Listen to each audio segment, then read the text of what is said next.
Boa tarde a todos, os presentes e àqueles que também nos acompanham através do Facebook em casa ou onde estiverem.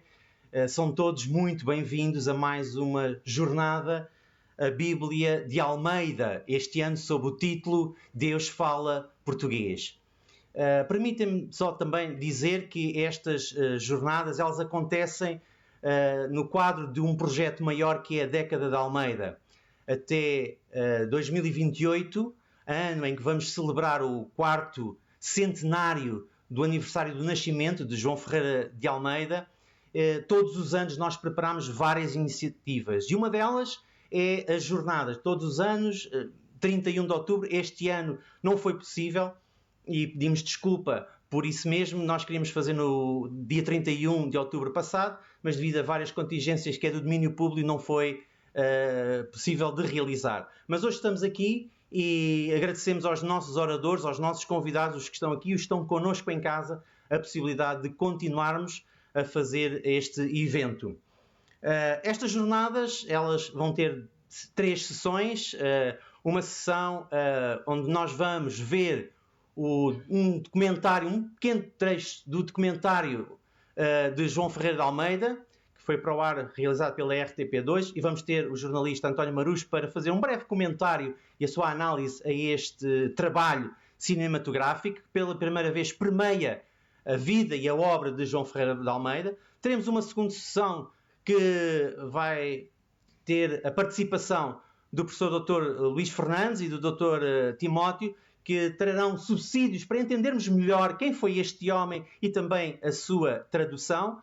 Vamos ter também uma breve homenagem ao professor Teófilo Ferreira, e que será feita pelo professor Augusto Ramos, que privou com ele durante muitos anos nesta tarefa de tradução da Sagrada Escritura. Eles dois quase durante 40 anos, porque foram pioneiros neste trabalho. E por fim encerraremos os trabalhos com o relançamento do tutorial, o canal Mais Bíblia, que será apresentado pela a nossa colega Lídia Fletcher. Então, muito bem-vindos outra vez. Espero que seja do vosso agrado e que os temas sejam realmente do vosso interesse, porque foi como tal que nós o preparámos.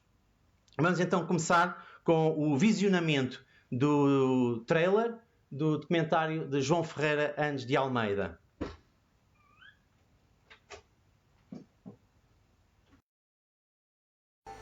O livro mais difundido de todos os tempos é, sem nenhuma dúvida, a Bíblia. Toda a gente conhece o início do Gênesis, no princípio criou Deus o céu e a terra, mas esta formulação a que nos habituamos foi pela primeira vez escrita em português. João Ferreira Anos de Almeida é uma figura envolta em mistério, pois poucos são os seus dados biográficos realmente comprovados. Ajudai-me, Senhor, a cumprir esta espinhosa missão. São Jerónimo, santo tradutor da Vulgata. Ele sente que traduzir a Bíblia é uma tarefa primordial.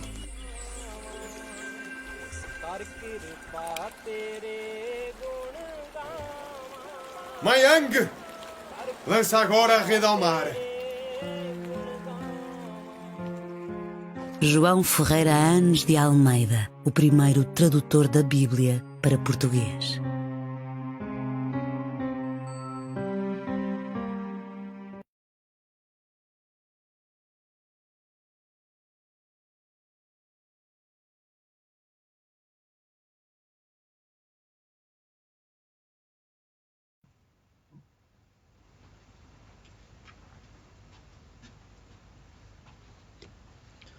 Boa tarde a todas e a todos, quer as pessoas que estão aqui, quer as que, como o Simão já disse, acompanham através do Facebook. Uma curta intervenção, então, para no fundo, dizer um bocadinho o que é este documentário e também uma pequena perspectiva crítica sobre ele. Começo por uma nota prévia, que é a de saudar o facto deste documentário ter sido feito e ter passado na RTP, porque a presença da Bíblia na cultura portuguesa nem sempre é aquilo que deveria ser. Desde logo, acho eu, por culpa dos cristãos, porque não fazem tanto quanto deveria ser. Fazem, obviamente, algumas coisas, mas não tanto quanto se deveria fazer, no sentido de criar pontes de debate e de presença cultural na sociedade portuguesa a partir da perspectiva bíblica e a partir do fenómeno cultural que é a Bíblia. Enfim, poupamos-nos aqui a quantidade de gente que, mesmo não sendo crente, mesmo não sendo cristã, gente de cultura, gente de diferentes áreas culturais, tem sublinhado o valor e a importância da Bíblia para a cultura ocidental, desde logo.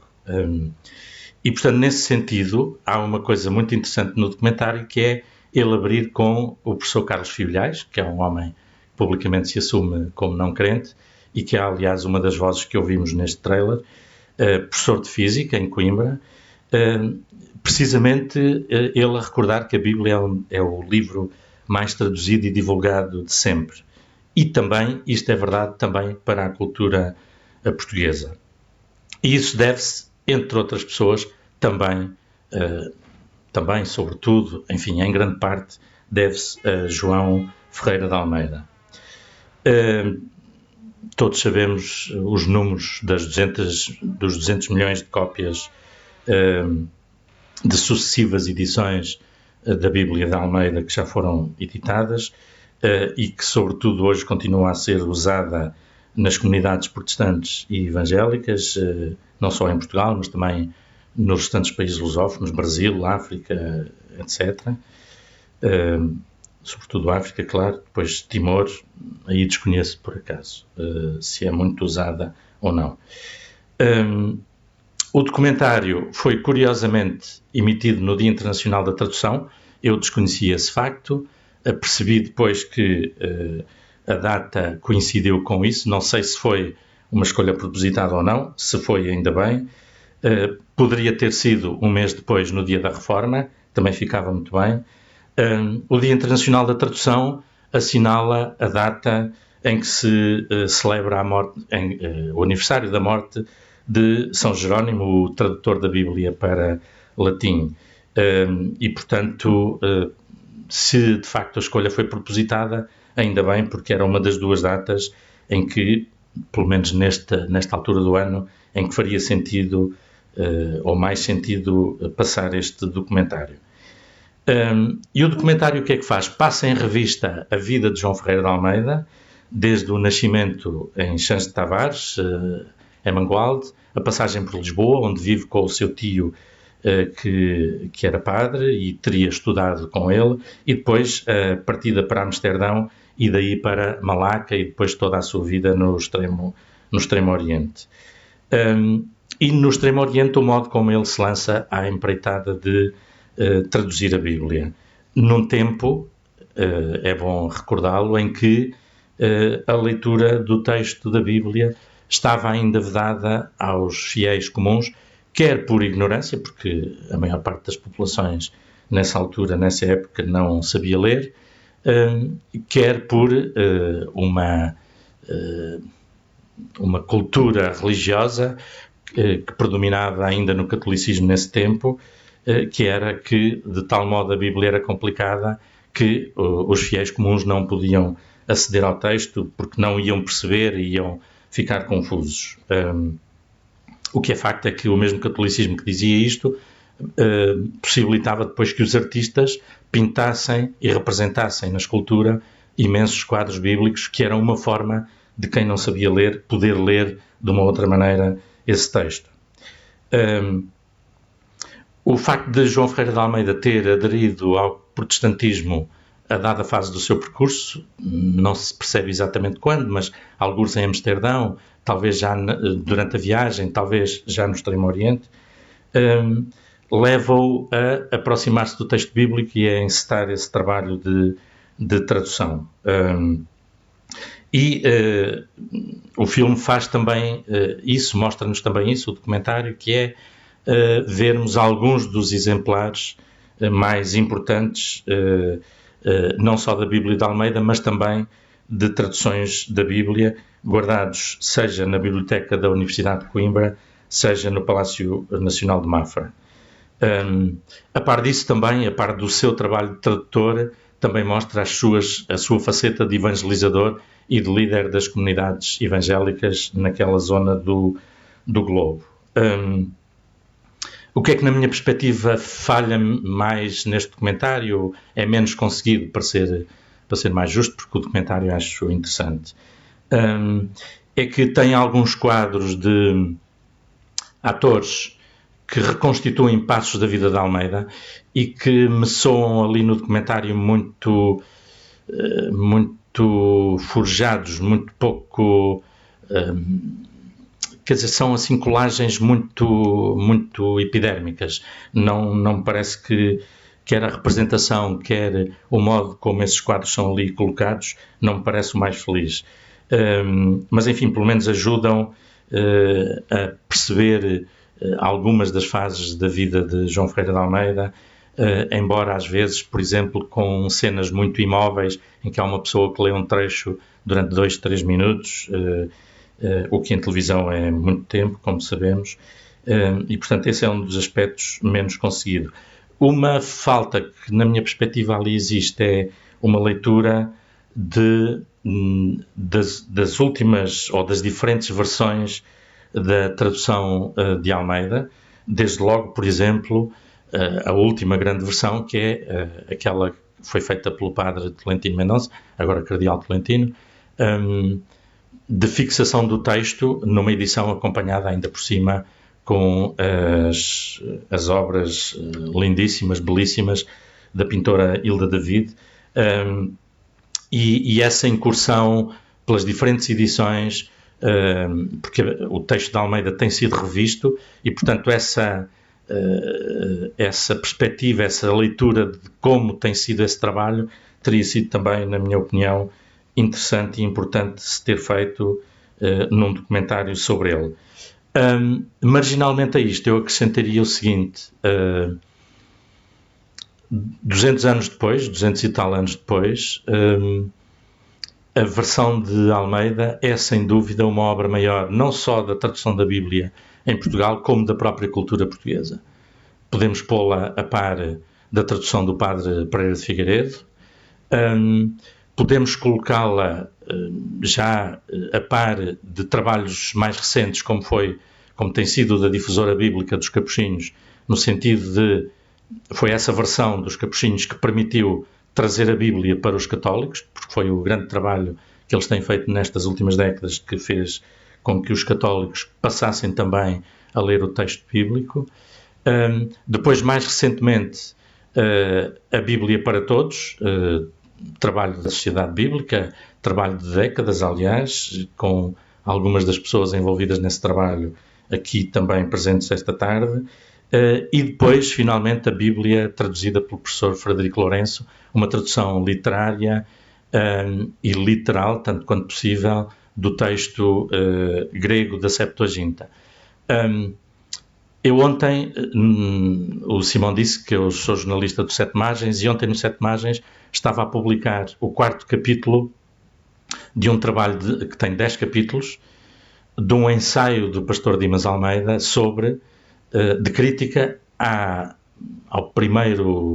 primeira parte, vamos dizer assim, da nova tradução católica da Bíblia, promovida pela Conferência Episcopal. O trabalho do pastor Dimas é de uma qualidade espantosa, como ele também nos habituou, no sentido de reconhecer o valor daquele trabalho que está a ser iniciado, que ainda só tem publicados os 4 Evangelhos e os Salmos, e ao mesmo tempo chamar a atenção para uma série de questões que, na perspectiva dele, são menos conseguidas, menos bem traduzidas,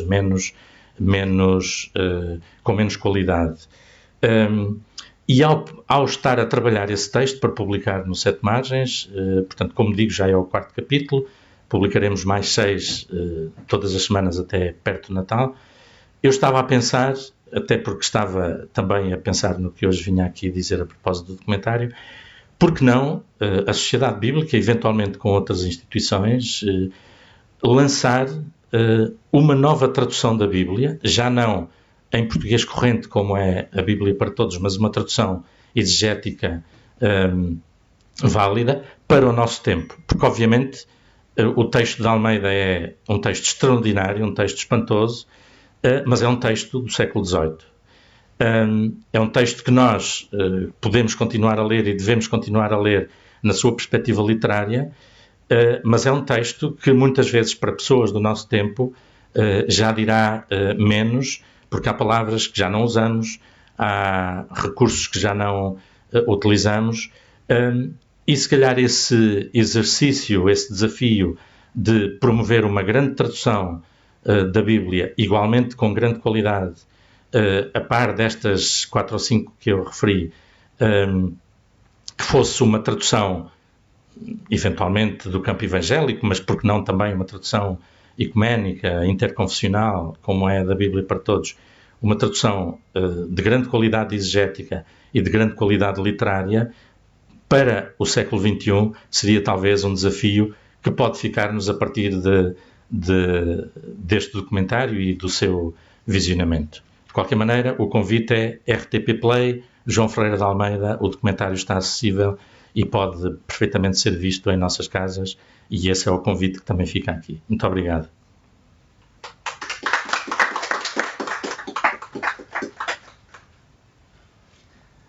Obrigado, António, por esta análise crítica, um documentário que, de facto, muito honra a vida e a obra de João Ferreira Almeida, mas, naturalmente, também merece, da nossa parte, uma observação daquilo que fez bem, daquilo que ficou por fazer. Naturalmente, temos que sempre ser justos. Foi um documentário feito em registro também de pandemia, de muitos constrangimentos, havia muitas ideias para viajar, para ir à Holanda, para ir à Índia, para ir a vários lugares, e que não foi possível fazer, mas fica a ideia, a possibilidade, quiçá, de um segundo documentário onde essas observações possam ser concretizadas.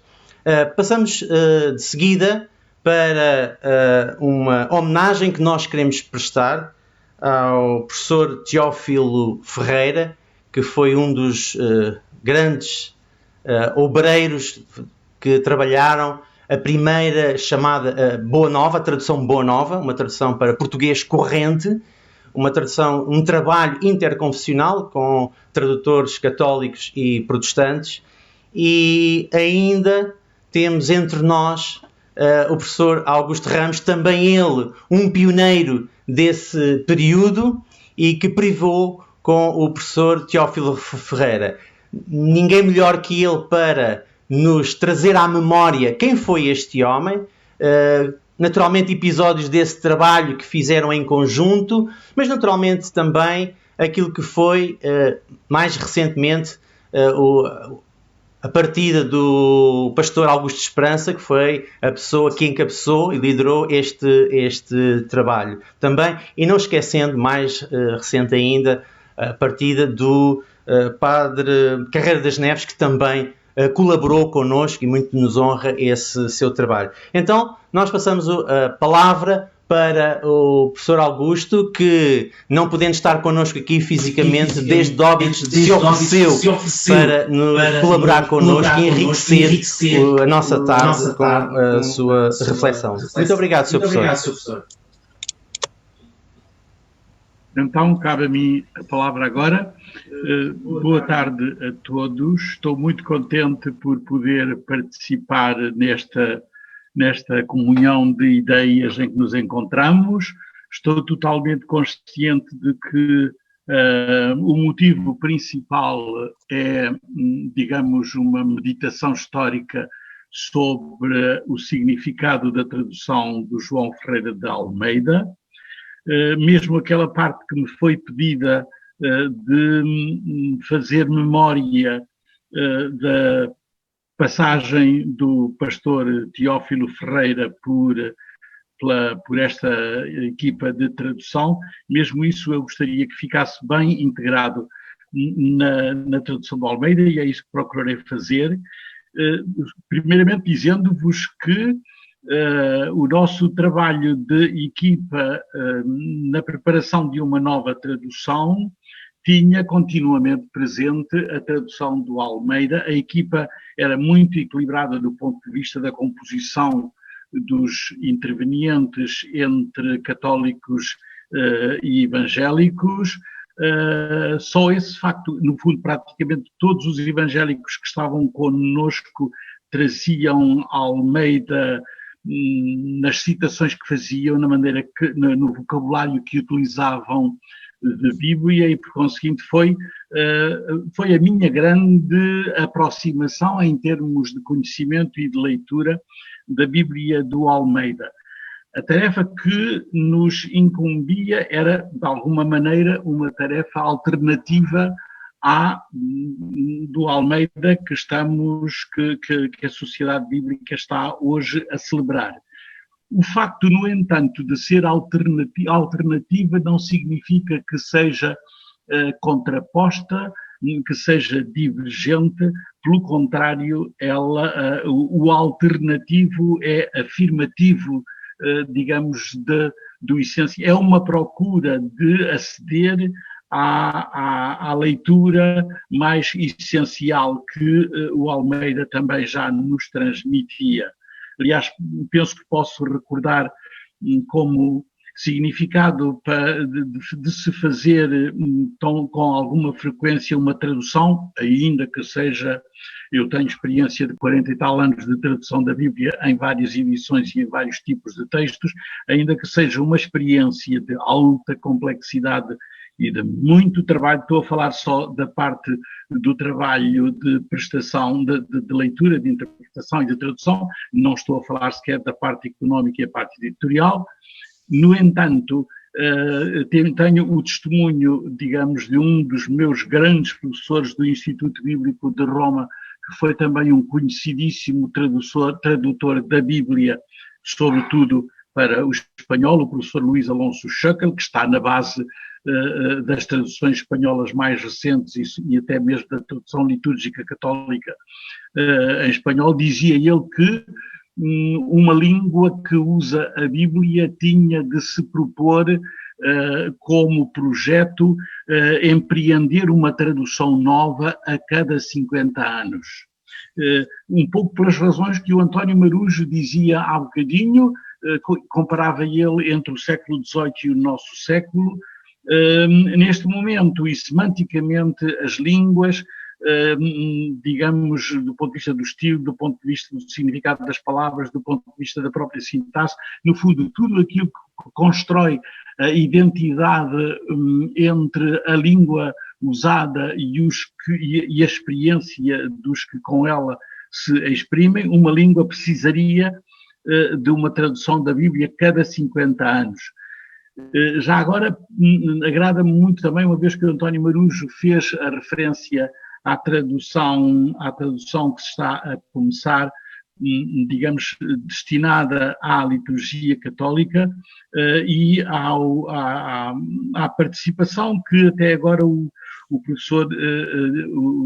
pastor Dimas de Almeida fez também, e que eu já li, e que nós, os que estamos neste momento a traduzir aquela Bíblia, já lemos com muito agrado e, digamos, conscientes de que algumas das observações que ele nos fez são totalmente pertinentes.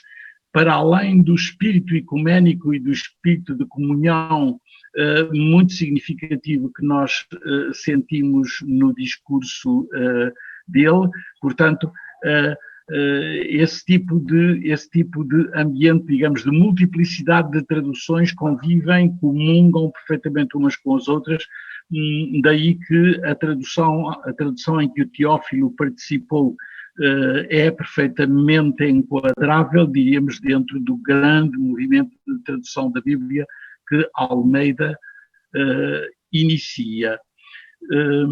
E então é do Teófilo que me incumbe, primeiramente, sobretudo, falar, enquanto participante da equipa de tradução da Bíblia, que acabou por chegar finalmente a nós com o título de Bíblia para Todos, tendo tido pelo caminho outro tipo de nomeações, outro tipo de títulos, os quais também significam a própria evolução que o processo de tradução foi conseguindo fazer nas pessoas.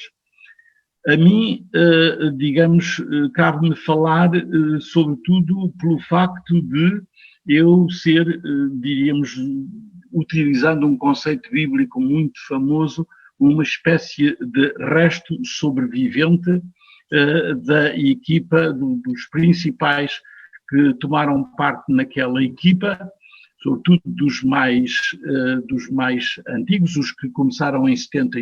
Eu comecei em 72, eles tinham começado nos últimos meses de 71, e portanto os que estavam naquele janeiro de 72, quando eu comecei, chegado de Roma, eu tinha chegado de Roma, e então dos que estavam lá, neste momento o Teófilo é o último que partiu para o seu mundo, como dizem numa expressão muito bonita os judeus, no seu hebraico de agora, foi para o seu mundo.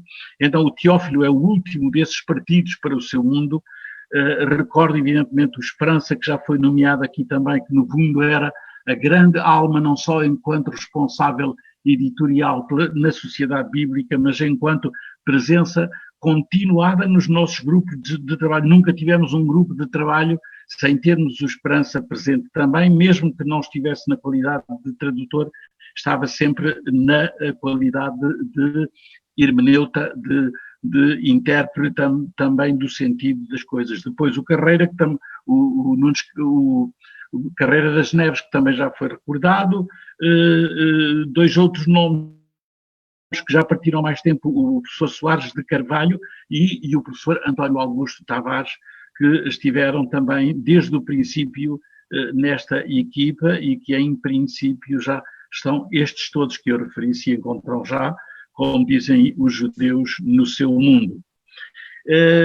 O Teófilo mais em concreto, uma vez que é sobre esse que, tendo sido o último a partir, pode ser o representante das nossas memórias, das memórias que endereçamos a todo o conjunto e a toda a experiência. Então, o Teófilo foi para mim também, já agora falo mais na dimensão pessoal, do contacto direto, foi também uma relação, foi também um encontro muito significativo, em primeiro lugar porque foi o adventista, digamos que eu pela primeira vez na vida conheci de uma forma mais próxima, incluindo a sua mulher Odete, que alguma que outra vez também encontrei, não tão frequente como o Teófilo, porque estávamos, digamos, em longas sessões de trabalho. As nossas sessões de trabalho eram normalmente, às vezes, semanas inteiras, recolhendo-nos num sítio isolado, como Jesus em oração, e por conseguinte permitiam de dia e de noite muita conversa, muito contacto, e portanto foi a minha experiência com alguém de um espaço diferente do mundo evangélico, que eu não conhecia tão diretamente antes, muito significativa. Além disso, fiquei a conhecer por própria expressão dele e com toda a ternura com que ele me dizia isso, que era filho de um franciscano, de um padre franciscano. Isto é, digamos, era a própria autobiografia que, para mim, pessoalmente, ele gostava de dizer. Claro, eu naquela altura tinha sido, recentemente também tinha saído dos franciscanos capuchinhos, tinha estado a trabalhar noutras edições de Bíblia dos capuchinhos e, portanto, era nessa qualidade diríamos, de encontro de mundos com convergências que vinham do profundo e que, naquele tempo ainda, as dimensões superficiais não davam a entender que fossem profundamente harmónicas. No nosso grupo de tradução, o entendimento era perfeitamente harmónico. Devo dizer-vos que foi a mais rica experiência ecuménica que eu pude fazer na vida. O facto de o fazer com o espaço da Bíblia por aconchego é evidente que é totalmente significativo. no sentido de que há bastante mais tempo o mundo da Bíblia é o nosso espaço comum de encontro.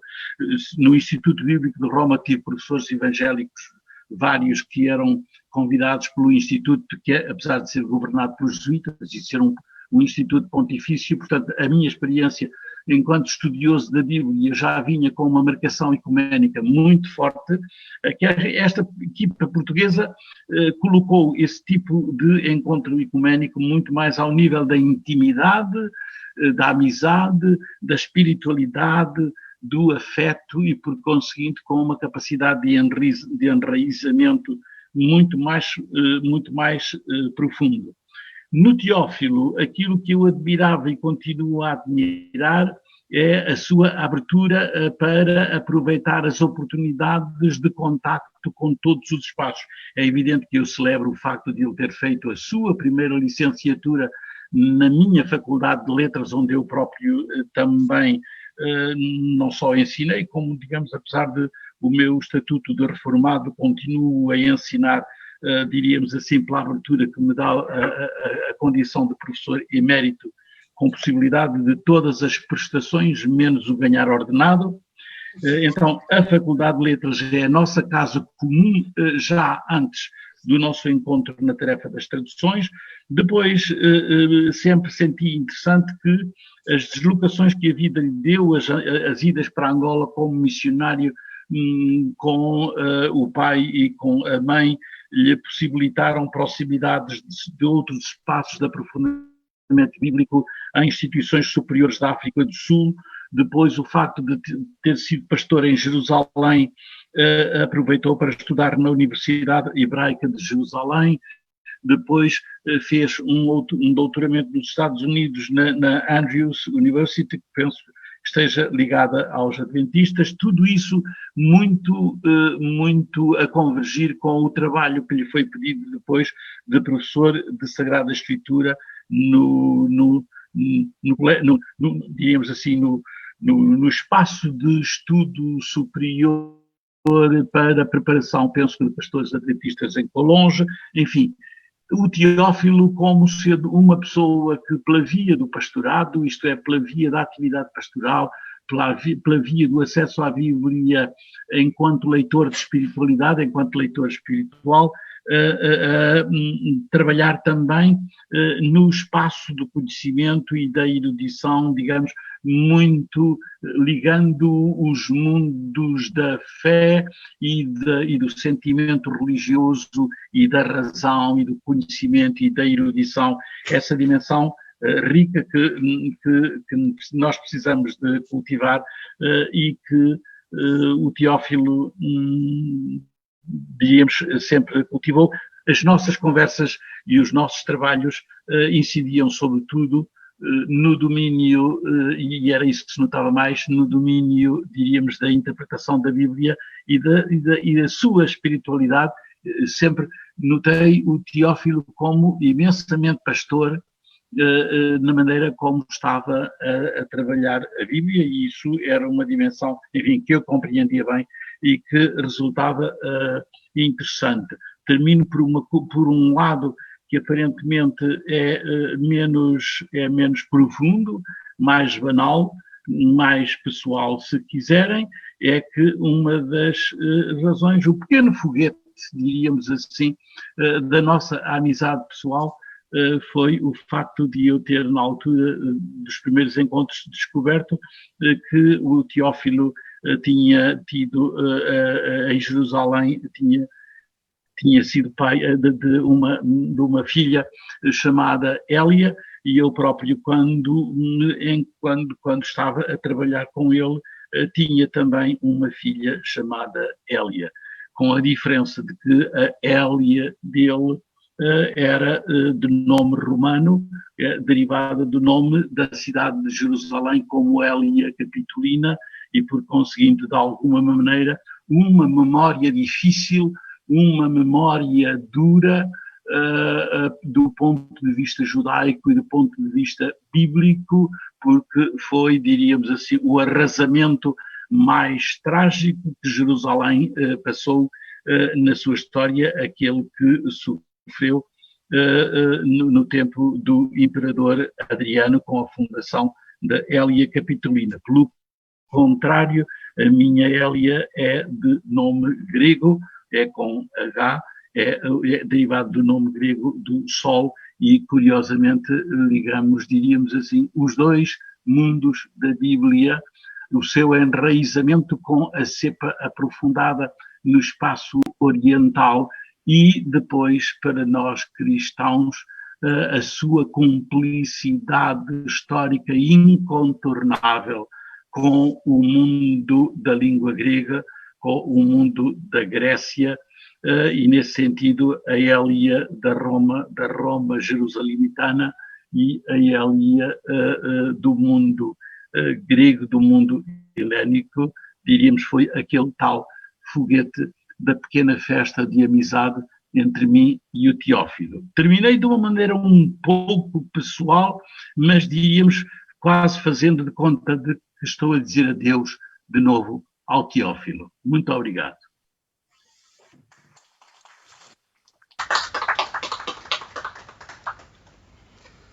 Professor Dr. José Augusto Ramos, agradecemos muito a sua colaboração e este conjunto de memórias que nos trouxe, não só do trabalho que foi realizado, um trabalho que leva 40 anos e seguido agora também com outros colegas, mas trazendo também à memória estas complicidades entre colegas e realmente uma pessoa que muito nos honra, a nós, da Sociedade Bíblica, que foi a vida e o trabalho do professor Teófilo Ferreira. Muito obrigado, Sr. Professor José Augusto Ramos, professor emérito da Universidade de Lisboa, da Faculdade de Letras da Universidade de Lisboa, pelo seu testemunho e pela sua ajuda nesta tarde.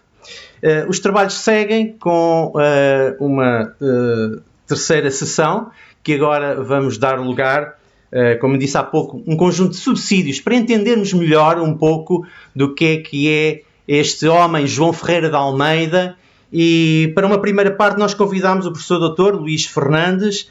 Ele é professor investigador do Centro de Literatura Portuguesa da Universidade de Coimbra e que tem sido um investigador dedicado, uma vida de estudos dedicado ao trabalho de João Ferreira de Almeida, agora também bem-aja patrocinado pela própria Universidade, pela Fundação para a Ciência e Tecnologia, que tem promovido e ajudado a fazer esta investigação. E o reconhecimento também é uma forma de reconhecimento da grandeza e daquilo que foi João Ferreira de Almeida e ainda é e representa para a nossa cultura. Muito obrigado, Sr. Professor, pela disponibilidade.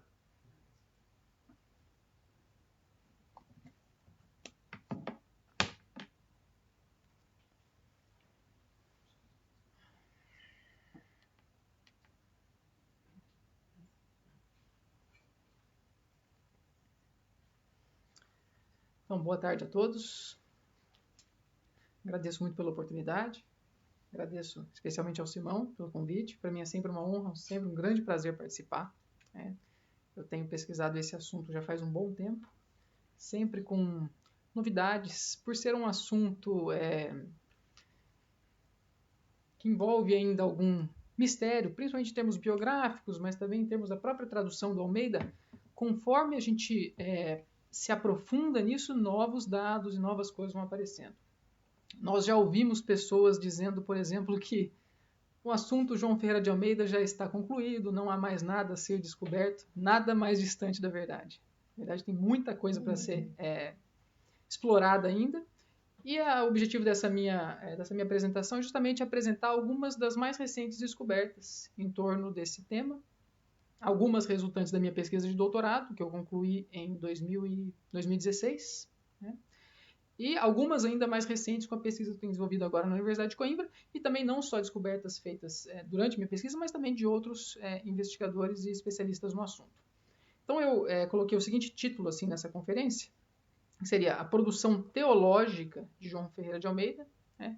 Geralmente se fala muito do João Ferreira de Almeida como tradutor, obviamente, por ser essa a sua principal atividade, mas muitas vezes se ignora o lado teológico, o lado de produção de literatura teológica e especificamente polemista, no caso do João Ferreira de Almeida, porque se nós podemos classificar o João Ferreira de Almeida de alguma maneira, não é como um teólogo isento, pelo contrário, ele é um teólogo comprometido com uma luta, com um combate e aquilo que nós poderíamos chamar como uma teologia polemista ou apologética, né? Então, a produção teológica de João Ferreira de Almeida, literária, como instrumento para análise da sua tradução da Bíblia. Então, a ideia é a gente pensar aqui um pouquinho de que forma que a literatura produzida pelo Almeida, a literatura teológica, pode contribuir para a gente compreender melhor o significado da sua tradução da Bíblia. Tá? Bom, uma coisa que eu já mencionei, mas eu acho que é importante reforçar, o nome João Ferreira de Almeida é um nome muito conhecido, né? Não só no mundo cristão, mas até, de um modo geral, as pessoas que em algum momento tiveram a oportunidade de consultar o exemplar da Bíblia, da Sociedade Bíblica, aparece lá traduzido em português por João Ferreira de Almeida. O nome Almeida é muito famoso, né? E tem se tornado cada vez mais famoso. No entanto, a produção teológica do Almeida é completamente desconhecida e, inclusive, ignorada pela maior parte dos especialistas. A maior parte dos especialistas, até os últimos 10 anos, ignorou grande parte da produção teológica de João Ferreira de Almeida e posso até dizer que a principal obra teológica do João Ferreira de Almeida ficou desconhecida por 300 anos e talvez até um pouco mais. Tá? Então eu vou aprofundar um pouco disso e vou tentar demonstrar para vocês como que a produção teológica de João Ferreira de Almeida é importantíssima e, ao mesmo tempo, tem sido ignorada sistematicamente por diversas razões. Tá? Então, o que eu quero fazer aqui de uma maneira muito breve, né? Acho que não dá para aprofundar tanto quanto eu gostaria, mas eu quero só descrever muito sucintamente quais são as obras teológicas do João Ferreira de Almeida. Não são muitas. A produção teológica dele é relativamente sucinta. Existe apenas uma obra um pouco mais extensa, mas eu vou seguir aqui em termos cronológicos. Mas não só em termos cronológicos. Eu vou tentar apresentar aqui para vocês o que o João Ferreira de Almeida produziu em termos teológicos, mas colocar isso numa ordem hierárquica. E uma ordem hierárquica não eu que estou fixando essa ordem. É uma ordem que realmente está na profundidade e na complexidade dessa produção. Parece que ela vai crescendo, até chegar em um ápice de uma obra que ele produziu, que seria como um resumo ou uma visão geral da sua teologia. Aquilo vai crescendo. Tá? Então, vou apresentar tudo da produção teológica dele numa ordem cronológica e também hierárquica. Tá? Bom, só reforçando essa concepção também, é fundamental pensar na tradução de Almeida com referência à sua produção teológica. Não dá para entender a Bíblia Almeida de uma maneira descolada. Na verdade, até dá para entender de uma maneira errada. Você precisa entender historicamente essa tradução na sua relação com a teologia de Almeida, com o que ele fazia, com o que ele acreditava. Né? Fica um pouco esquisito ou um pouco artificial separar a tradução do homem e da concepção teológica, da concepção de mundo, da concepção de cristianismo que estava ali envolvida. Tá? Então, assim, pensando nas obras teológicas do João Ferreira de Almeida, a principal em termos de reconhecimento a que foi dado até o momento. Tá? Não é a principal em termos hierárquicos, mas é aquela que todo mundo conhece. É o Tratado Diferença da Cristandade. Bom, aí está a primeira edição, Diferença da Cristandade. Isso aí, a princípio, é um tratado anônimo castelhano e que foi o que conduziu João Ferreira de Almeida a se afastar da Igreja Romana e a se aproximar do protestantismo e da Igreja Reformada holandesa. Tá? Depois ele traduziu isso para a língua portuguesa e colocou esse título e esse subtítulo. Diferença da Cristandade, em que claramente se manifesta a grande desconformidade entre a verdadeira e antiga doutrina de Deus e a falsa e nova dos homens. Falsa e nova dos homens é a doutrina católica do catolicismo tridentino, obviamente, na concepção aí almediana e protestante de modo geral. A notória contrariedade entre a sacrossanta ceia de Cristo e Nosso Senhor Nosso e a profana missa do anticristo. Quem seja o anticristo e por que marca se possa conhecer. Quem é o anticristo nessa concepção aí? É o próprio Papa. Não o indivíduo, mas a instituição papal. Traduzido está por João Ferreira de Almeida. Bom, por muito tempo isso foi considerado um tratado anônimo. Alguns até consideraram que teria sido o próprio João Ferreira de Almeida que escreveu esse tratado e teria inventado um tradutor castelhano, um autor castelhano. Essa é uma hipótese mirabolante, porque hoje se sabe que o autor desse tratado foi, na verdade, o Cipriano de Valera, revisor da Bíblia castelhana, né, a famosa Reina Valera. Então ele é o autor. Não sei se o Almeida sabia, talvez o próprio Almeida considerava isso um tratado anônimo, porque ele não menciona o autor. Mas essa é a principal, mais famosa obra teológica do Almeida, mas na verdade fica evidente que isso não é uma obra teológica dele, é uma tradução que ele fez e ele acrescentou com comentários.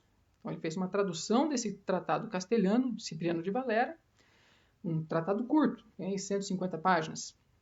E fez notas, algumas advertências, então isso é a autoria dele. Mas não podemos chamar isso de uma obra teológica dele, propriamente. Nesse caso, a obra dele são simplesmente os comentários, e foi muito importante descobrir a autoria desse tratado, porque somente depois de ter sido identificado o tratado original castelhano, a gente consegue separar o que é nota do Almeida e o que é o texto original castelhano. Não está muito bem definido no texto o que é nota e o que é aquilo que ele acrescentou. Hoje, agora, ficou muito claro, só comparar com o original. Então, aqui são notas, advertências, uma espécie de tentativa do Almeida de esclarecer para o público de língua portuguesa as coisas que estão nesse tratado. Inclusive, há nesse tratado um prefácio do Almeida que se chama A todos os senhores católicos da nação portuguesa, ou que da língua portuguesa usam e que deveras procuram e desejam alcançar a salvação eterna. É um prefácio maravilhoso, deveria estar nas edições das Bíblias Almeida, porque é um chamado à leitura da Bíblia, é uma coisa muito bonita. Tá? Tem umas 4, 5 edições desse tratado entre o século XVII e XVIII. Essa aí é a primeira edição impressa. Tá? Agora vamos passar para a próxima imagem, que é a segunda obra teológica dele, que são essas 2 epístolas e 20 propostas. Isso aí são cartas que o João Ferreira de Almeida escreveu durante a década de 1660 e que depois publicou em 1672 em Batávia. E são cartas aos jesuítas de Goa, aos agostinianos de Bengala, na Índia, a um cavaleiro da Ordem de Cristo, um conjunto de cartas em que ele está explicando o que o conduziu, em linhas gerais, né, o que o conduziu a se afastar da Igreja Romana e de se aproximar da Igreja Reformada. Né? Então, 2 epístolas e 20 propostas. Essa obra só existe um exemplar na Biblioteca Britânica e, infelizmente, faltam páginas. Na verdade, assim, as páginas já estão meio embaralhadas, é preciso tentar organizar isso. Na encadernação mesmo física, eu consultei o exemplar físico, as páginas estão confusas, tá? Um pouco embaralhadas, mas isso você consegue reorganizar, mas realmente faltam páginas, e me parecem até páginas que seriam talvez importantes para esclarecer alguns aspectos biográficos do João Ferreira de Almeida. Infelizmente, quem sabe um dia se encontre um outro exemplar completo. Por enquanto, só um exemplar que, infelizmente, está com esse problema. Aqui já é, na verdade, então, um conjunto de cartas do próprio Almeida. Em termos hierárquicos, como eu estou colocando aqui, isso aqui já é uma obra dele mesmo, embora sejam ainda espécies de anotações. São cartas. Permanece ainda um aspecto um pouco informal e que ele pretendeu publicar. Tá? São um conjunto de cartas e que já é ali como se estivesse produzindo uma teologia mais própria dele mesmo. Mas ainda é um trabalho muito sucinto. Vamos lá, próxima obra. Esse aqui é algo que ele publica que, na verdade, é um apêndice à diferença da cristandade. Em 1673, ele optou por publicar em holandês. Né? Ele próprio traduziu para o holandês o Tratado de Diferença da Cristandade e colocou em português um apêndice, que seria, mais uma vez, nesse caso, alguns comentários. É um apêndice. Ele faz um novo esclarecimento sobre algumas questões do Tratado de Diferença da Cristandade. Né? Bom, os títulos são ilustrativos da polêmica religiosa em que ele está envolvido. Né? Apêndice, ou necessária adição à diferença da cristandade, em que clara e evidentemente se mostra e averigua como não a Igreja Cristã Reformada, mas a apostática romana é a que só muda, transtorna, corrompe e falsifica os fundamentos da doutrina cristã, como também assim sempre o fez, e ainda faz com a mesma Escritura Sagrada. Bom, isso aqui é a linguagem própria, muito típica do João Ferreira de Almeida. Muito típica. E vocês vão ver como isso é importante não só para compreender a tradução, mas também para entender a próxima obra teológica. Pode colocar a imagem. Esse aqui é o segredo de tudo. Essa aqui, na verdade, é a única obra teológica extensa do João Ferreira de Almeida e sistemática. Isso aqui ficou oculto por 300 anos. Todos os especialistas ou ignoraram essa obra, ou fizeram uma confusão que vocês não imaginam. O João Ferreira de Almeida ele fez essa obra e o título de uma maneira que oculta o autor. Ele dá a entender que essa obra é de um jesuíta. Por quê? Qual que é a ideia dele? Que um católico pegue esse livro e o leia. Porque se o católico pega pensando assim, não, isso aqui é uma obra herege, é uma obra de um herege, ele não vai nem ler. Olha pelo título, dá a impressão que o autor é o João Batista Maldonado, e não João Ferreira de Almeida. Olha lá, ó. Diálogo rústico e pastoril entre o cura de uma aldeia e um pastor de ovelhas, tocante o verdadeiro, puro e legítimo modo de como a Deus nosso Senhor havemos de servir, e assim infalivelmente conseguir e alcançar a vida, glória e bem-aventurança eterna, compreendendo as razões do muito reverendo e douto padre, tudo ironia, viu? Muito reverendo e douto padre João Batista Maldonado, religioso professo da Companhia de Jesus e missionário apostólico, contra as de João Ferreira de Almeida, ministro ou predicante calvinista. Os especialistas no assunto que conheceram essa obra diziam, bom, essa obra aqui é uma obra do João Batista Maldonado contra João Ferreira de Almeida, está no título, né? Só que a obra tem quase 600 páginas. Se você só ler o título, você vai ter essa impressão. Começa a ler a obra que você vai ver ali. É uma pura defesa do cristianismo reformado, do protestantismo, contra o catolicismo. Mas o João Ferreira de Almeida foi malandro. O que ele faz? O título dos capítulos é uma defesa do catolicismo. O conteúdo dos capítulos contradiz o título. Então, se você ler somente a folha de rosto e o índice, você vai achar que é uma obra católica. E depois, né, como que eu descobri isso na minha pesquisa de doutorado? Eu sabia que isso aqui tinha a ver com um tema, adquiri um exemplar microfilmado, comecei a ler, lá pela página 30, eu falei, é Almeida. Bom, aqui, vocês lembram a linguagem da outra folha de rosto? Olha isso aqui, ó. Tocante o verdadeiro, puro e legítimo. Esse negócio de colocar 3 adjetivos é Almeida. Tocante o verdadeiro, puro e legítimo, modo de como a Deus nosso Senhor havemos de servir, alcançar vida, glória e bem-aventurança eterna. Esse negócio de colocar 3, ou adjetivo ou advérbio, é muito típico do Almeida. E isso é muito importante para a tradução também, porque são sinônimos. Ele vai usando sinônimos e palavras, e ele trabalha muito com vocabulário. Tá? Então, essa aqui, na verdade, é a grande obra do João Ferreira de Almeida teológica. É uma obra extensa. Tá? Data de publicação, eu suponho que seja 1682, mas não tenho isso ainda confirmado, porque não tem nada escrito. Local de publicação eu sei que é Amsterdã, porque a documentação primária indica. Mas isso aqui é uma obra, sim, envolta em mistérios, né? Mas vale muito a pena a leitura. Bom, agora, só para concluir, chegando na segunda parte, pensar de que forma que essa literatura nos ajuda a entender a Bíblia. Né? Aqui a primeira edição do Novo Testamento, publicado em 1781, em Amsterdã. Tá? Então, assim, essa literatura, ela também nos ajuda a lançar novos olhares para isso. Não somente para essas primeiras edições, mas também para a Bíblia Almeida que nós conhecemos hoje. Tá? São, assim, várias formas de nos ajudar a pensar na Bíblia Almeida, e eu também penso em termos hierárquicos. Tá? A literatura nos ajuda a pensar na Bíblia Almeida de várias maneiras, mas me parece que em termos hierárquicos tem coisas mais e outras menos relevantes. Tá? Então, só para concluir, dar alguns exemplos aqui. Em primeiro lugar, a literatura nos ajuda a enquadrar a produção de Almeida como tradutor nessa controvérsia católico-protestante. E o meu doutorado foi muito nesse sentido. A Bíblia Almeida é uma Bíblia que nasceu de alguém que se via como alguém chamado a contradizer o catolicismo tridentino.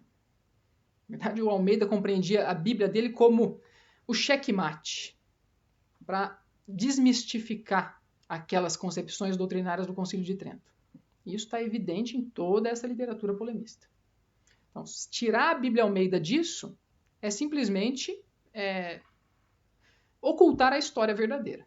Né? Eu acho que a Bíblia Almeida ela pode ser usada por católicos. Não é o texto em si que tem protestantismo. Isso vários, até o padre Figueiredo disse isso. Não encontrei ali vestígios de calvinismo, nada. Antônio Ribeiro dos Santos também. Mas O espírito que moveu essa Bíblia foi o espírito de um anti-concílio de Trento, vamos pensar assim. Tá? Isso não pode ser negado historicamente. A gente pode até pegar o texto dele e separar artificialmente disso por razões ecumênicas. Como o próprio Antônio Ribeiro do Santo diz, ele fala assim, essa Bíblia, devemos lê-la porque a gente precisa separar a pessoa da obra. O Ribeiro dos Santos ele é um dos maiores apologistas, defensores do Almeida, mas ele diz o seguinte, o Almeida foi um criminoso por ser herege, mas devemos estimar a sua obra, porque ela tem um valor literário e religioso maravilhoso. Para nós não consideramos nem ele criminoso, né? Mas se o Ribeiro dos Santos teve essa concepção, aprenda a separar então. Ou, não podemos mentir, ela tem uma história. Ou a gente separa, pensa assim, a Bíblia é uma coisa, o homem é outra. Ou a gente compreende a Bíblia como realmente uma resposta anti-catolicismo tridentino. E são os fatos provados na documentação. Tá? Bom, de que outra maneira essa literatura pode nos ajudar a pensar na Bíblia Almeida? Tá?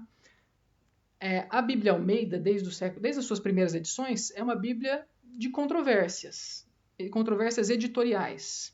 A gente não sabe qual das primeiras edições é original Almeida. Infelizmente, nós não temos isso em língua portuguesa. Nós não temos a King James. Nós não temos a Statenvertaling, que é a holandesa. Nós não temos a Bíblia de Lutero, que são Bíblias tradicionais. Não temos por quê? Porque a Bíblia de Almeida é uma confusão editorial. O Joaquim Eleodoro da Cunha Rivara, um dos estudiosos do século XIX, até disse a Bíblia Almeida faz a desesperação dos bibliógrafos. Porque são milhares e milhares e milhares de edições, revista, corrigida, apontada, atualizada, modificada. Qual que é, afinal, a verdadeira? Muito difícil, e isso desde o século XVII. É muito difícil saber qual é a Almeida original, mas a literatura polemista pode nos ajudar a esclarecer isso. Ali você conhece a linguagem do Almeida, você conhece ali traços típicos dele. Aqui é a segunda edição do Novo Testamento. Aí que tá. Qual é a melhor Almeida? A primeira ou a segunda? É difícil dizer, porque a primeira veio com alguns erros tipográficos. A segunda, interferência de revisores. Não se sabe, tá? Eu tenho desenvolvido uma pesquisa agora que é justamente nesse sentido, tentar esclarecer isso. Tá? Bom, então, só para esclarecer isso também, como que a literatura polemista pode ajudar nesse problema das edições? A literatura polemista está cheíssima de citações bíblicas extensas. Esse diálogo rústico pastoril, existem páginas ali que são transcrições de capítulos bíblicos. Versículos, aquilo lá são versículos comentados pelo João Ferreira de Almeida. Tanto que eu fiz um trabalho em parceria com a Sociedade Bíblica do Brasil, que seria a Bíblia Sagrada comentada por João Ferreira de Almeida. Fiz o trabalho, fui pago por isso, mas até hoje não publicaram. Pelo menos me pagaram, né? Mas eles não publicaram. Por quê? Problemas, crises, né? A questão da pandemia também atrasou tudo. Mas o projeto está pronto. Eu reuni ali uns 400 comentários à Bíblia, extraídos do Diálogo Rústico e de outras obras ali. Só falta a Sociedade Bíblica. Bom, se a Sociedade Bíblica do Brasil não vai, tem que ser a Sociedade Bíblica de Portugal. Você tem que se mexer, porque os comentários são excelentes, uma teologia muito saudável. Tá? E só para concluir, então assim, a literatura pode nos ajudar a fixar uma edição da Bíblia Almeida. Me perdoe, já que aqui nós estamos abertos a críticas, então também vou colocar a minha crítica. O Tolentino Mendonça fixou, né, uma Bíblia ilustrada. Usou ali algumas das primeiras edições. Mas a questão é, será que ele usou as melhores? Será que aquilo lá pode ser considerado a Bíblia Almeida original? Não sei ainda. Minha pesquisa está em desenvolvimento, mas assim, há outras opções de Bíblia Almeida. Eu acho que seria interessante e me parece até possível que nós tivéssemos uma Bíblia Almeida original. E digo para vocês, não está desatualizada não. Lógico, a ortografia sim.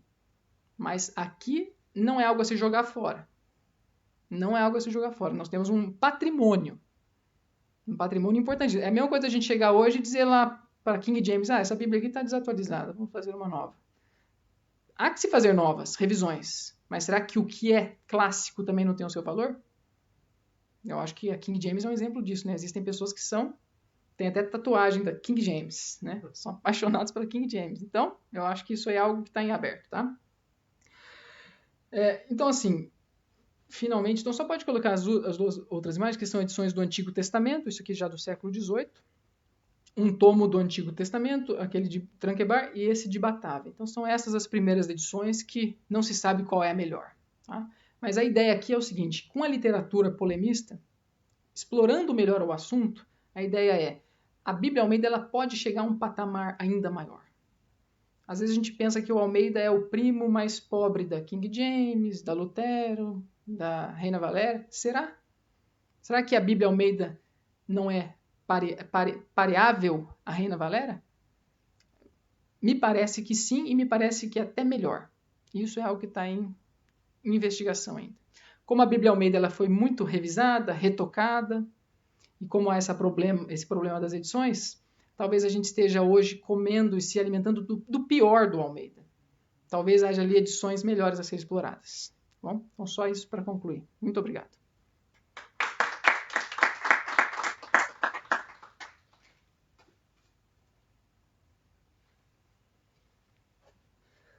Agradecemos ao professor Luís Fernandes por esta brilhante apresentação sobre a produção teológica e a importância da produção teológica para compreendermos a tradução do homem, não é? Também e sermos justos, independentemente de tenhamos ou não o texto melhor que chegou, é os textos que temos, é os possíveis, talvez um dia possamos ter outros, mas é os que temos. E para falar de algo não menos polémico, até porque o António Marujo já nos propôs aqui logo de início mais trabalho para a Sociedade Bíblica e a questão do João Ferreira de Almeida, que é do século XVIII, será que há palavras que realmente... Eu cresci com a concupiscência, com a palavra concupiscência, alguma, pronto. Mas a questão é verdade, há aquelas palavras que a minha irmã, com certeza de uma outra geração, e os meus sobrinhos, se eu lhe dissesse isso, eles iam dizer o que é isso. E às vezes não dá para ter a Bíblia, lê-la e o dicionário ao lado para dizer o que é que significam as palavras. Mas melhor do que eu para dizer isto, eu convidava o Dr. Timóteo Cavaco, investigador da Cátedra de Estudos Globais da Universidade Aberta, para falar-nos sobre uma Bíblia para novas gerações, João Ferreira de Almeida. Timóteo, muito obrigado pela disponibilidade, o tempo está consigo.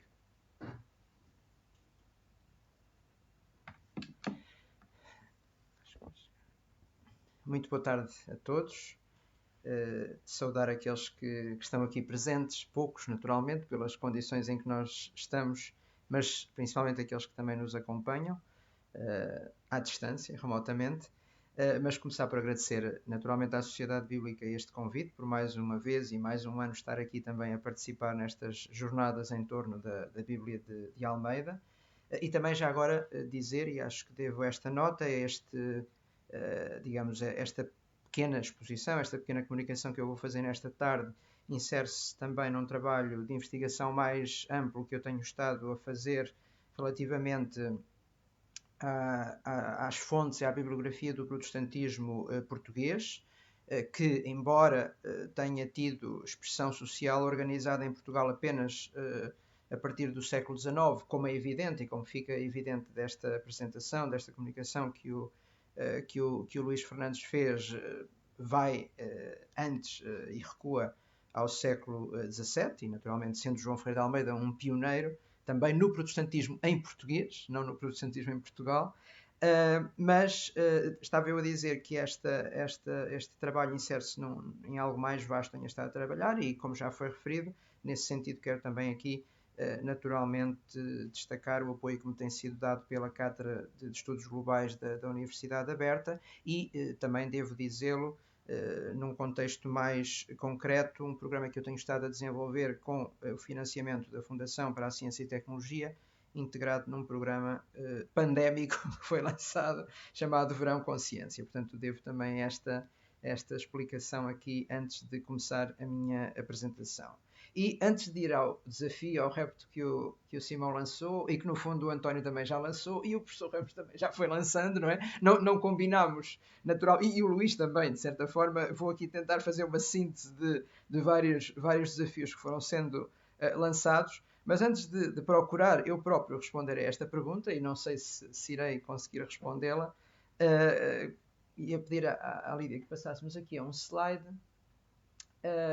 que nos apresenta duas obras, dois edifícios, neste caso duas catedrais. Não sei se conseguem reconhecer quais são estas catedrais, não dá muito para nós interagirmos, mas vou pedir à Lídia que faça mais um clique. Esta é a famosa Catedral de Colónia e aquela é a Catedral de Nova Iorque. Portanto, aparentemente, bem, agora já revelei alguma coisa, não é? Mas aparentemente elas são as duas de estilo gótico, mas há aqui alguma coisa de diferente. Se agora, Lídia, puderes clicar mais uma vez. Aqui uma, pelo menos começou a ser construída em 1248, portanto, século XIII, de facto, parece-nos ser estilo gótico, não é? E aquela é de 1878, não é? Portanto, século XIX, ou seja, em bom rigor, é uma catedral neogótica, mas à primeira vista parecem-nos semelhantes, não é? Um estilo arquitetónico muito semelhante e o seu desenho até naturalmente muito próximo. Mas podemos ir para um exemplo mais próximo de nós, aliás, bem próximo aqui de onde nos encontramos neste momento. Não sei se reconhecem aqui este pórtico desta igreja, não sei se estão a ver onde é. Portanto, é a igreja do Carmo, não é? Do convento do Carmo, em Lisboa. Parece-nos nesta primeira fotografia que temos aqui uma obra relativamente completa, mas e todos sabem, não é? Quando vamos a observar, o que temos no fundo é um edifício em ruína, não é? Como sabem, resultante ainda do terremoto de 1755. Só mais uma imagem. Não sei se conhecem esta igreja aqui. Também não é muito longe aqui de nós, embora seja noutra localidade. Já agora, Lídia, podes... Portanto, é o Mosteiro de Santa Clara a Velha. Foi assim que eu o conhecia há muitos anos, mas nos últimos anos foi feita uma intervenção que basicamente manteve, digamos, a sua aparência. Portanto, não há aqui propriamente uma reconstrução, mas houve uma consolidação do edificado e, digamos, no fundo, algo de um certo embelezamento e, digamos, e até obras que permitem, digamos, o usufruto e a visita a este monumento. Eu lembro-me, há muitos anos, e vivi perto de Coimbra durante alguns anos, e lembro-me que este edifício era assim um edifício um pouco distante, até ficava inundado na altura das chuvas e, portanto, completamente distante do acesso ao público. Bem, a esta hora já devem estar um bocado preocupados porque me foi pedido para falar sobre João Ferreira de Almeida e parece que eu estou aqui a falar sobre património arquitetónico. Mas, de facto, há bocado o Luís lançou um pouco esse repto quando ele usou precisamente esta palavra. Uma tradução da Bíblia é um património, de facto. Eu acredito que seja. Não estou agora a falar concretamente na Bíblia. Sim, poderíamos começar por aí, mas aquilo que nos convoca esta tarde tem mais a ver com traduções da Bíblia e estamos a falar particularmente, não vamos recuar tanto, já aqui se falou e o António mencionou essa obra notável que é, por exemplo, a tradução das Escrituras para a língua latina, chamada Vulgata Latina, portanto, século VI, V, VI, mas nem estou tanto a falar desse período, porque de facto tem havido vários momentos em que, ao longo da história do cristianismo, naturalmente, e antes mesmo do cristianismo, quer dizer, de facto a primeira tradução da Bíblia é a versão grega das Escrituras do Antigo Testamento, portanto, antes da Bíblia, no cânon reconhecido pelos cristãos, estar completo. Mas, de qualquer maneira, estamos agora a reportar-nos mais àquelas traduções da Bíblia e, particularmente, as traduções da Bíblia que resultam, como o Luís já deixou bem claro, que resultam do movimento protestante do século XVI. E, de facto, nós temos, por exemplo, recolhi aqui apenas alguns dos exemplos mais simbólicos, a Bíblia de Lutero, que de certa forma é fundadora deste movimento, primeiro com o Novo Testamento em 1522 e depois o Antigo Testamento, ou a Bíblia completa, em 1533 ou 34, a Bíblia em língua francesa, de Olivetan, a Bíblia em língua inglesa, antes mesmo da King James, de facto, que se tornou, de certa forma, a grande Bíblia de referência do inglês, mas aquela que é chamada a Geneva Bible, antes ainda mesmo, portanto, ainda no século XVI, a King James já é de 1611, século XVII, também já aqui foi mencionado a chamada Reina Valera, portanto, primeiro devido a Cassidoro de Reina e depois Cipriano de Valera, mas, portanto, temos aqui de facto um vasto património, não é um património arquitetónico, mas é um vasto património que em relação ao qual temos que fazer alguma coisa. Não é? E respondendo um pouco até à questão que o António colocou, qual deve ser a nossa resposta? O que fazer com este património? Vamos simplesmente esquecê-lo e deixá-lo? E quando eu digo esquecê-lo, é uma possibilidade. Quer dizer, deixar como, por exemplo, nós deixamos o Convento do Carmo, que aliás hoje tem muitas utilizações, portanto é possível uma ruína também prestar um serviço, não estou a dizer que não, podemos deixar apenas como memória da sua vitalidade e também da sua decrepitude, de alguma forma, pode ser esse o destino. Será que aquela solução de nós simplesmente copiarmos pode nos soar um bocado a falso, como a Catedral de St. Patrick em Nova York, que procura copiar um estilo, mas obviamente que qualquer observador nota que não é efetivamente o original, é uma cópia do original. Podemos fazer aquilo que fizemos no Mosteiro de Santa Clara a Velha, em que de facto é reconhecido que temos ali algo que é datado, mas que pode continuar a ser utilizado. Bem, já agora, portanto, de facto, neste conjunto, neste património, podemos também considerar, e como já foi aqui bem demonstrado, a tradução de João Ferreira de Almeida, primeiro o Novo Testamento de 1681 e depois o Antigo Testamento, não sabemos exatamente quando, não é? Há várias edições, mas pelo menos esta sabemos que é a Editio Princeps do Novo Testamento de João Ferreira de Almeida. Mas aqui, de facto, pode-se colocar a questão, e eu já agora pedi à Lídia para passar mais uma vez, eu uso apenas este título em inglês, porque, de facto, este é um título de um artigo que foi publicado em 1957, portanto, esta não é uma questão nova no mundo das traduções, mas o que fazer? Devemos fazer uma revisão das traduções já existentes ou fazer novas traduções? Eu, de facto, não tinha combinado não combinámos as nossas apresentações, mas exatamente aquilo que há bocado o professor José Augusto Ramos mencionava, não é? Há este conceito dentro do mundo das traduções bíblicas de que cada geração, ele falava em 50 anos e de facto é verdade que no princípio dos anos 70 se considerava que uma geração seria 40, 50 anos. Hoje, se calhar, quando nós pensamos em geração, estamos a pensar num horizonte temporal de 20 anos, talvez. Mas o que fazer? Quer dizer, devemos, neste momento estou só a colocar este conjunto de questões, devemos deixar perdidas essas traduções ou apenas colocá-las como sinais de identidade histórica e perfeitamente datadas no tempo, ou também tentar, de alguma forma, preservá-las, mas preservá-las de modo a que elas possam continuar a cumprir a sua função de falar para um público atual, ou então simplesmente esquecermos essas traduções e iniciarmos novas traduções. Ou então, e eu até sou mais favorável a essa situação, que é, no fundo, conviver com estes diferentes mundos, não é? E eu também estou muito de acordo com o António Marujo quando diz que, quer dizer, é importante que haja diferentes alternativas. Portanto, e eu penso que o mundo das traduções bíblicas pode e deve passar por aqui, com edições mais literárias, edições em língua mais corrente, edições mais literais, o revisitar de antigas traduções. Por exemplo, eu acho que é lesivo para a nossa cultura que a tradução de António Pereira de Figueiredo tenha caído completamente no esquecimento, não é? E lá está, é talvez no mundo das traduções o nosso Convento do Carmo, não é? Que ficou em ruína, mas que nem é visitável, não é? Aqui é uma ruína que não é visitável.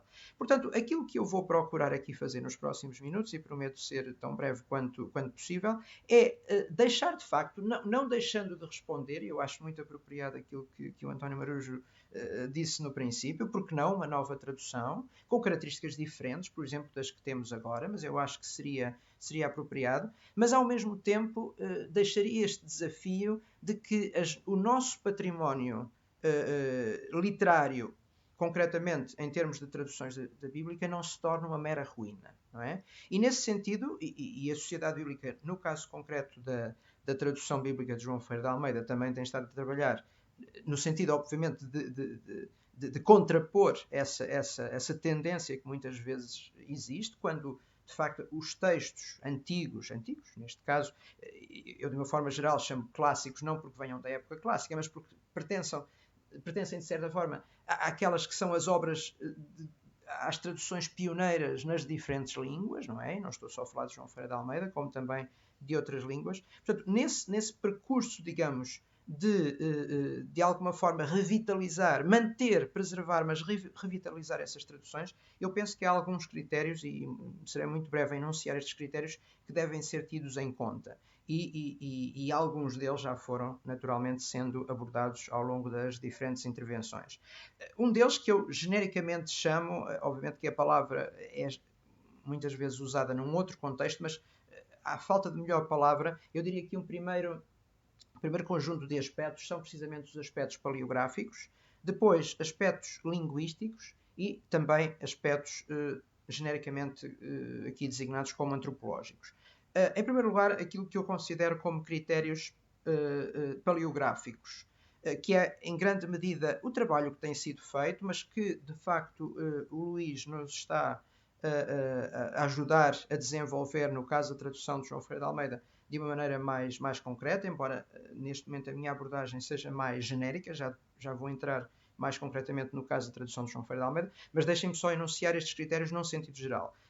Em primeiro lugar, portanto, critérios paleográficos, e eu aqui diria que, em primeiro lugar, localizar, identificar e descrever as fontes bibliográficas mais adequadas que contenham o texto. Em segundo lugar, no caso de existir trabalho desta natureza já empreendido, mas for manifestamente insuficiente, deve-se também proceder à transcrição das novas fontes. É um trabalho em construção, não é? No caso da tradução de João Ferreira de Almeida, deixem-me já fazer um certo avanço em relação àquilo que eu depois vou recuperar, mas há um conhecimento relativamente consistente e consolidado do que são essas fontes, mas pode haver, de facto, ainda outros contributos que nós neste momento não conhecemos, e este é um processo, naturalmente, todo o conhecimento é um processo em construção. Depois, em terceiro lugar, o processo de transcrição textual é particularmente importante para as fases seguintes do processo, dado que os revisores não têm de exibir competências na área da paleografia e assim beneficiar de um trabalho realizado em equipa, tal como eventuais leitores contemporâneos que pretendam aceder diretamente às fontes. Este parece-me ser um aspecto muito importante. Não destacaria aqui apenas a questão do método, mas também a questão da própria forma de realizar este trabalho. Eu penso que isso ficou muito claro da intervenção do professor José Augusto Ramos, de que, embora possamos encontrar vantagens às vezes em trabalhos isolados, como foi em grande medida muitos destes trabalhos que foram feitos ao longo do século XVI, XVII, XVIII, que são trabalhos fundamentalmente individuais, não é? Nós geralmente referimos-nos às Bíblias pelo seu autor, a Bíblia de Almeida, a Bíblia de Figueiredo, ou, se quisermos, a Bíblia de Lutero, ou de Olivetan, ou de Cassiodoro de Reina, ou de Cipriano de Valera, quer dizer, são trabalhos fundamentalmente isolados, mas não há dúvida nenhuma que digamos, as metodologias mais recentes de tradução, não só da tradução bíblica, mas estou a falar agora concretamente da tradução bíblica, apontam para a vantagem do trabalho em equipa, não é? E portanto, também neste aspecto, mesmo na reconstituição, digamos, dos melhores textos, é muito importante que este trabalho seja feito em equipa, porque as competências, por vezes, de certos membros dessa equipa não têm que ser necessariamente coincidentes com as de outros. E, por exemplo, eu também tive a oportunidade, não numa fase tão recuada como aquela a que o professor José Augusto Ramos se referiu, mas numa fase já posterior, de trabalhar com muitas destas pessoas que foram referidas, e infelizmente, de facto, há esta triste coincidência de, neste momento, o professor José Augusto Ramos ser a única, digamos, herança viva desse primeiro grupo, mas felizmente do segundo grupo ainda há um número, não digo significativo, mas algumas pessoas que resistem a esse grupo, e eu tive essa oportunidade também de trabalhar com estes homens homens e mulheres também, durante 10 anos, naquilo que viria a ser a revisão que deu origem precisamente à Bíblia para Todos, e esse trabalho, de facto, complementar esse trabalho de equipa é absolutamente essencial para que se obtenham os melhores resultados. Muito rapidamente, em segundo lugar, critérios de ordem linguística. Também já alguns destes aspectos foram aqui apontados. O revisor não pode ignorar as mudanças ortográficas, lexicais, sintáticas e estilísticas que ocorreram na língua desde o tempo da tradução ou até mesmo desde o tempo das últimas revisões que foram realizadas. Isto é muito importante. Por exemplo, no caso da Bíblia de Almeida, quando nós estamos a rever o texto, não podemos apenas pensar precisamente nessas primeiras edições, ainda do século XVII, apenas Novo Testamento, não temos Antigo Testamento no século XVII. Depois, século XVIII, as revisões de Batávia, de Tranquebar, sobre esta matéria o Luís saberá muito mais do que eu, e as edições do século XIX já da Sociedade Bíblica. Portanto, e temos que ter em conta não só esses primeiros textos, mas também as revisões, entretanto, realizadas. Depois, há aqui um aspecto que pode parecer um pouco estranho, enquadrar isto nos critérios de revisão linguística, mas parece-me também importante. Diz, aliás, e esta é uma citação, ou pelo menos é uma paráfrase de um grande mestre da tradução bíblica do século XX, que foi Eugene Nida, e ele dizia: o sentimento desempenha um papel muito importante. Quanto mais tempo uma versão for usada e mais profundamente estiver enraizada na vida da Igreja, mais difícil é mudar o seu texto.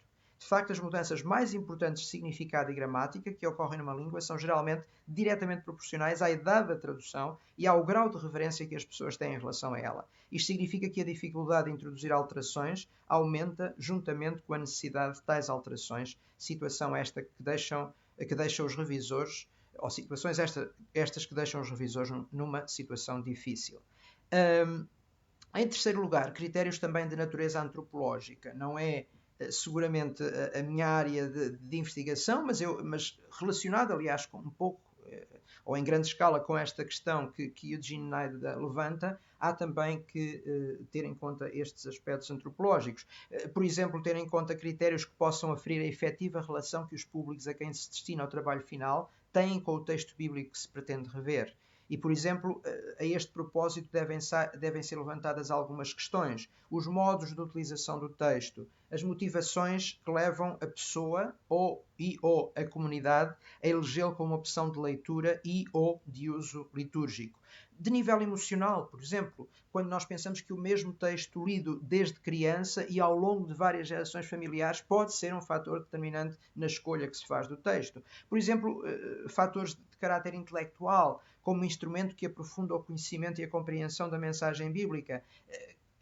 Aspectos de caráter espiritual, por reconhecimento da tradução como autoridade espiritual, quando comparada com outras. Às vezes são questões muito pessoais ou que têm muito a ver com a comunidade, mas porque é que uma determinada comunidade reconhece aquele texto da Bíblia como o seu texto de autoridade, não é? Porque, no fundo, quer dizer, este é sempre o dilema. Nós precisamos de uma tradução. A grande maioria digamos, da massa a que nós pertencemos e que eu pertenço, não é? Os meus conhecimentos das línguas originais são muito limitados, portanto, nós precisamos destas traduções. Portanto, quer dizer, a autoridade, não é? Não a vamos, em termos práticos, não a vamos buscar, em última instância, às línguas originais, vamos buscar às traduções que nós conhecemos, não é? E também aspectos sociais, sendo, por exemplo, o texto preferencial em uso na comunidade de fé a que pertence. Portanto, e é neste contexto mais geral, eu sei que já passei se calhar o meu tempo, mas é neste contexto mais geral que esta pergunta um bocado paradoxal, quase anacrónica, se coloca. Será que João Ferreira de Almeida pode ser, ou neste caso a tradução, não é? Seguindo ali o desafio do Luís e via, ou melhor, do Ribeiro dos Santos via Luís Fernandes, não é?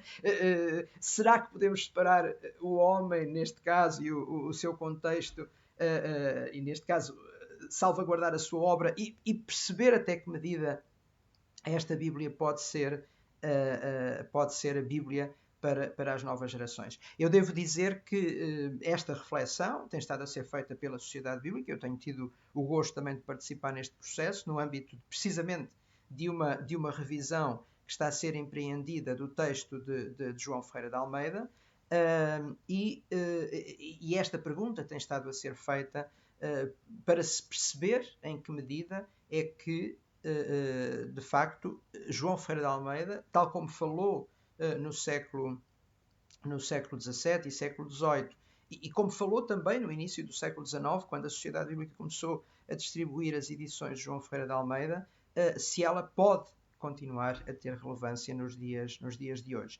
É evidente que nós temos aqui um problema que talvez não seja coincidente com a situação de outras traduções bíblicas da mesma época ou até mais antigas, em que, de facto, digamos, esse texto esteja mais fixado.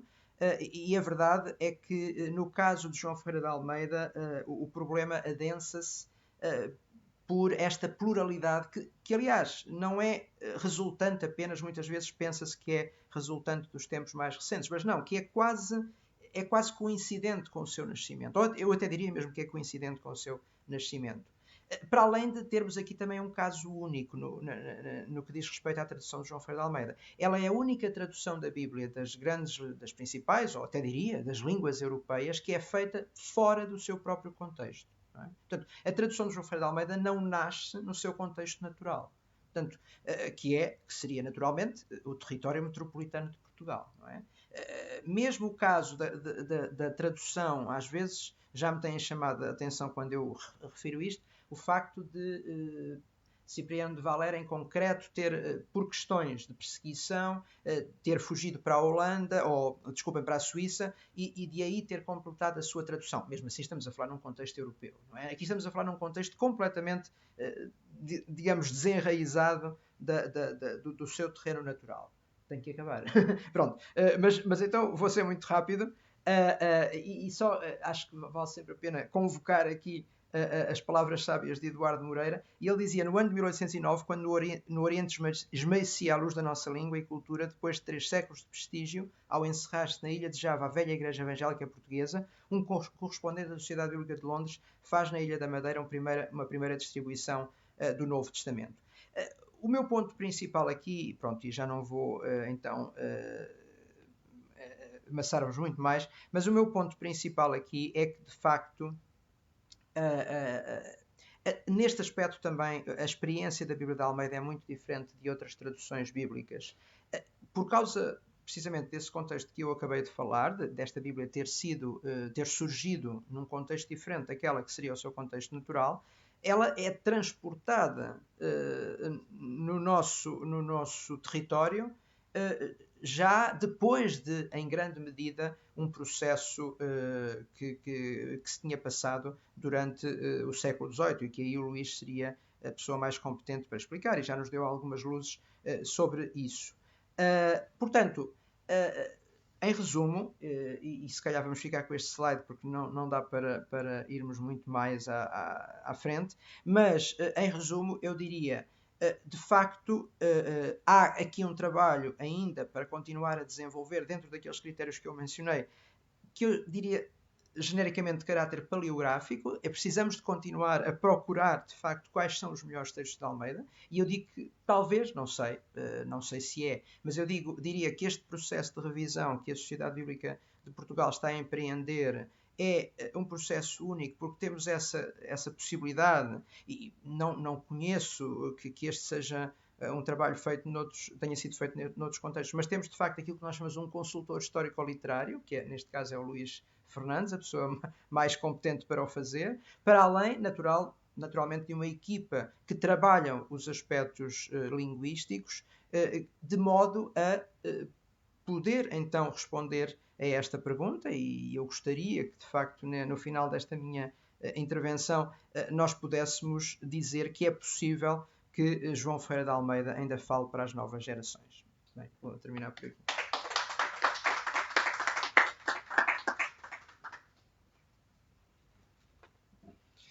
É sempre com grande angústia que temos que cortar a palavra a estes brilhantes oradores que têm promovido aqui em 20 minutos, 25, uma reflexão e discussão e colocado perguntas que são pertinentes e que nos põem a pensar nestes temas.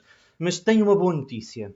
Esta é apenas a segunda jornada de 10. Há mais 8 e vamos, assim Deus nos dê saúde para estarmos todos cá, aqui nestas condições. Quiçá para o ano possamos estar mais aqui neste auditório ou outro, mas sempre acompanhados também em casa. Mas como estava a dizer, é a segunda jornada e certamente a todos estes são sempre bem-vindos. A esta equipa que alguns estão aqui, outros estão a trabalhar, que não foram este ano, estiveram ano passado, e certamente no próximo ano já temos um plano de até 2028 de podermos continuar a refletir sobre a relevância da obra de João Ferreira de Almeida. Dizer também que estas jornadas não é apenas ter o título Jornadas a Bíblia de Almeida, nós estamos sempre a discutir questões bíblicas, como a do documentário e outras que vão acontecendo e outros eventos à volta da Bíblia. A Sociedade Bíblica é uma instituição interconfessional e estamos ao serviço de todos. Temos a Bíblia para todos e nós, enquanto instituição, estamos ao serviço de todos. E por isso mesmo, eu queria convidar também a minha colega, Lídia Flecha, para apresentar um novo produto que estará também ao serviço de todos, para realmente apetrechar e equipar todos aqueles que, interessados em ter mais informação da Bíblia, da Sagrada Escritura, para entender melhor, para explicar melhor também. Lídia, por favor.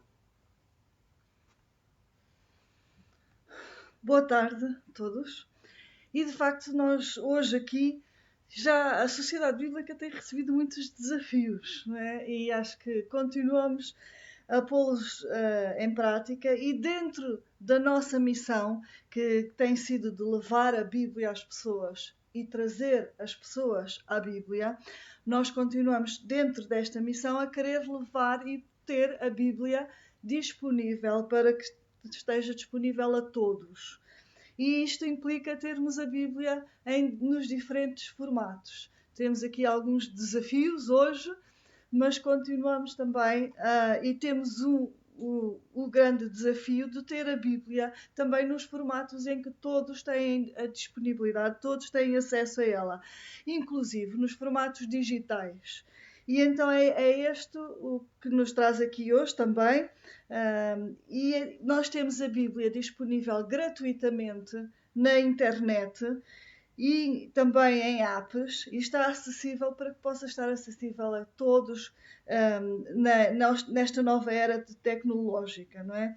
E nós queremos que a palavra de Deus possa estar realmente acessível gratuitamente ao público, na praça pública, e onde todos aqueles podem ter acesso a ela. E no site da Sociedade Bíblica que nós temos, da biblia.pt, já podem ter acesso a todas estas traduções que foram aqui mencionadas. A tradução de Almeida, a tradução da Bíblia para Todos, inclusive o livro, e inclusive até aos evangelhos que temos em mirandês. E estão acessíveis a todos. E também o que nós hoje estamos aqui a lançar é um novo acesso deste site, um acesso que nós chamamos Mais Bíblia. E este novo acesso vão ter também acesso a outras traduções. Podem ver também algumas das traduções da Sociedade Bíblica do Brasil, algumas traduções inclusive noutras línguas, e isto mediante um pequeno registro, mas através deste acesso Mais Bíblia temos acesso a traduções de Bíblias de estudo. Por isso podem ter algumas informações. Temos a Bíblia de Estudo de Almeida e inclusive também a informação relacionada. Esta informação que está dividida por categorias, inclusive categorias de ordem geográfica, cultural e também algumas imagens. Mas vamos ver um pequeno vídeo para poderem ter uma noção de como é que isto tem acesso a estas áreas.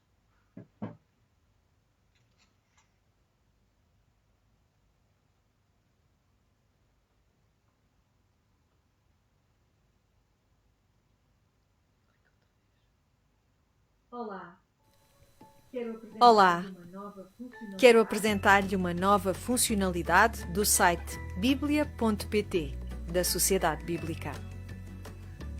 Chama-se Mais Bíblia e é um acesso a conteúdos extra como Bíblias de estudo, artigos, etc., que estamos a oferecer a todos os nossos parceiros da palavra. Se é nosso parceiro e ainda não se registou, vá a Experimente Grátis, crie uma conta, insira os seus dados e o código que recebeu, onde diz Código Mais Bíblia. Se já está registado, vá às definições da sua conta, insira o código em Código Mais Bíblia e ative. Já está. Vá a ler a Bíblia e começa a usufruir de conteúdos extra, tais como acesso a várias traduções e aos textos nas línguas originais, copiar versículos, criar notas pessoais, sublinhar os seus versículos favoritos, postá-los nas redes sociais ou copiá-los para usar noutros documentos. Pode ver traduções lado a lado, incluindo Bíblias de estudo, como a Bíblia de Estudo de Almeida e a nova tradução na linguagem de hoje. Se clicar nas setas que aparecem no texto, pode ver as referências cruzadas ou as notas das Bíblias de estudo e os gráficos. Vá a Informação relacionada para ter acesso a imagens e a uma série de conteúdos de diferentes categorias. Saiba que Mais Bíblia, em biblia.pt, é uma área em contínuo desenvolvimento, para lhe podermos dar acesso a ainda mais conteúdos. Aproveite esta nova funcionalidade que a Sociedade Bíblica preparou especialmente para si. Instala a app Bíblia para Todos no seu telemóvel e leve a Bíblia sempre consigo. Obrigado por ser nosso parceiro.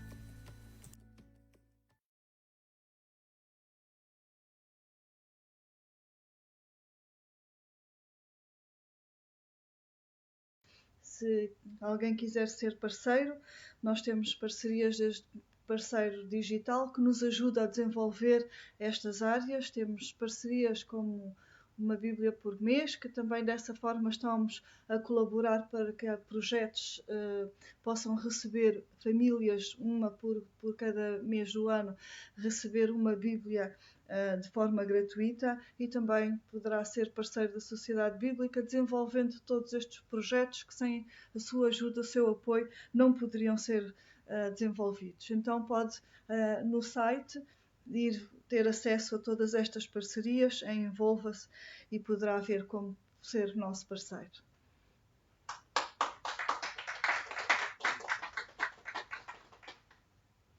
Chegamos ao fim de mais uma jornada, a Bíblia de Almeida, e quero agradecer a todos aqueles que aqui estiveram presentes. Como o Dr. Timóteo disse, poucos, devido às condições, tinha que ser assim, mas também a todos aqueles que em casa estiveram a acompanhar-nos estes trabalhos. Espero que tenha sido do vosso agrado e que no próximo ano possamos estar todos, quem sabe, em novas condições e com outros, ou os mesmos colaboradores, e certamente a discutir temas de interesse de todos nós, como a Bíblia Sagrada, naturalmente a tradução João Ferreira de Almeida, mas também outras, todos aqueles que é a vida orgânica, matéria ou espiritual que as Escrituras nos trazem em reflexão a cada um de nós. Muito obrigado, Deus vos abençoe.